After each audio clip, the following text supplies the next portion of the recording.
tai wanakusanyika pamoja.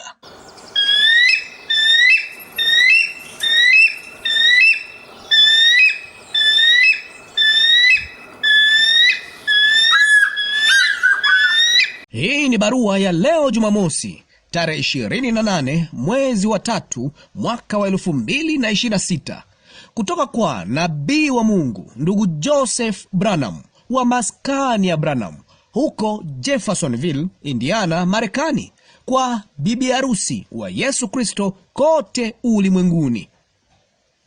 Mpendwa bibi harusi wa uzima wa milele, sauti hiyo ni nani inayozungumza nasi kwenye kanda? Tunaweza tu kujua jibu la swali hilo kwa ufunuo kutoka kwa Mungu. Ni bibi harusi wake aliyechaguliwa tangu zamani peke yake ndiye atakayekuwa na ufunuo huo. Kwa hivyo lazima tutafute neno lake ili kuelewa alisema yeye alikuwa ni nani. Mfasiri pekee wa neno lake ni nani angeivunja na kuifunua ile mihuri 7? Ni nani angezifunua siri zote zilizofichwa za Biblia? Ni nani atakayemwita atoke na kumwongoza bibi harusi wake? Ni nani atakayekuwa na ile sauti ya kutokukosea? Kulingana na neno, si mwingine ila Melkizedeki yeye mwenyewe, mtu asiye na baba wala mama, ambaye hakuwa na mwanzo wala mwisho wa siku zake. Mungu ambaye alifanyika mwili na akala nyama na mkate wa mahindi, akanywa maziwa ya siagi na akanena na Ibrahimu. Yeye alikuwa mtu mwenye utu, akiishi katika mwili wa mwanadamu. Neno lilo hilo lililosema kwamba Melkizedeki, mtu huyo, utu huo, angeishi na kujifunua mwenyewe tena katika mwili wa mwanadamu kama vile alivyofanya kwa Ibrahimu, kisha tena katika Yesu Kristo, bali leo katika malaika mjumbe wake wa 7 wa Ufunuo 17. Roho wake angeiteketeza hiyo maskani ya duniani ili yeye aweze kuzungumza na kujifunua mwenyewe kwa bibi harusi wake. Mungu mwenyewe akiishi na kuzungumza katika mwili wa mwanadamu. Mbegu yake ya kwanza iliyorejeshwa kikamilifu ilikuwa imefikia kukomaa kabisa. Ule mpango kamili wa Mungu ulikuwa umewasili. Mungu na mwanadamu walikuwa mmoja. Mungu alikuwa akizungumza mdomo kwa mdomo na bibi harusi wake kama alivyofanya kwa Ibrahimu. Akaingia na kuishi katika utu wa Melkizedeki.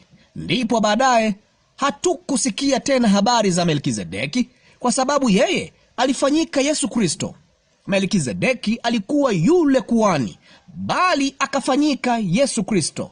Basi wewe uliruka hilo, kwa kuwa katika umbo hilo yeye alijua yote, nawe haujapata kujua hayo bado.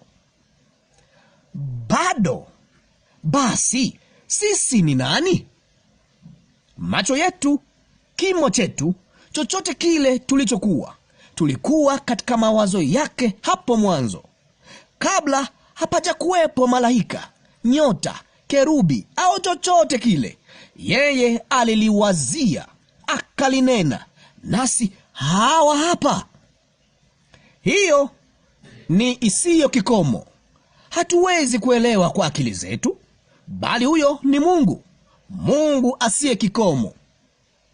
Kwa kuwa tulikuwa ndani yake hapo mwanzo, nini kinachotokea kwetu sisi baada ya maisha haya yapatikanayo na mauti hapa duniani kuisha? Joo hili la mwili linapobwagwa chini, kunao mwili wa kawaida, mwili wa kiungu, mwili ambao haukujengwa kwa mikono wala kuzaliwa na mwanamke, ambamo tunaingia. Ndipo huo mwili unarudi huku na kuchukua mwili uliotukuzwa. Ni mambo ya kupendeza vipi aliyowekewa bibi harusi wake. Angalia yale yanayoendelea sasa hivi, wakati yeye akitufunulia neno lake zaidi ya wakati wowote ule. Nena kuhusu barua ya mahaba kwa bibi harusi wake. Ni siku iliyoje tunayoishi! Tuna ufunuo na tunajua ni Melkizedeki, sauti ya Mungu anayezungumza nasi kwenye kanda.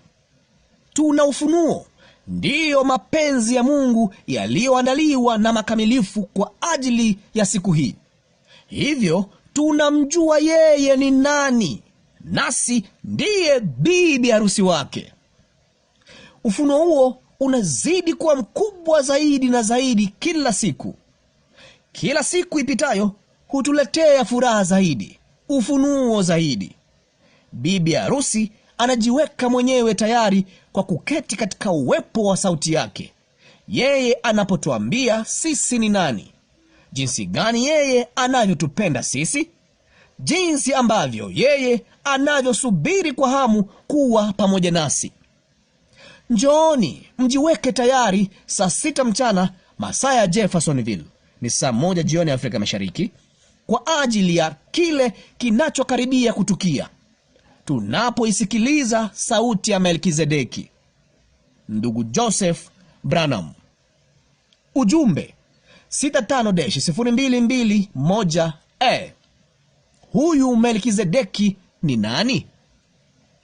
Maandiko ya kusoma: Mwanzo sura ya 18 yote, Kutoka sura ya 33 mstari wa 12 hadi wa 23, Yohana Mtakatifu sura ya 1 mstari wa 1, Warumi sura ya 8 mstari wa 1, Wakorinto wa pili sura ya 5 mstari wa 1, Watesalonike wa kwanza sura ya 4 mstari wa 13 hadi wa 18, Timotheo wa kwanza sura ya 3 mstari wa 16, Timotheo wa kwanza sura ya 6 mstari wa 15, Waebrania sura ya 7 mstari wa 1 hadi wa 3, Waebrania sura ya 13 mstari wa 8, Ufunuo sura ya 10 mstari wa 1 hadi wa 7, Ufunuo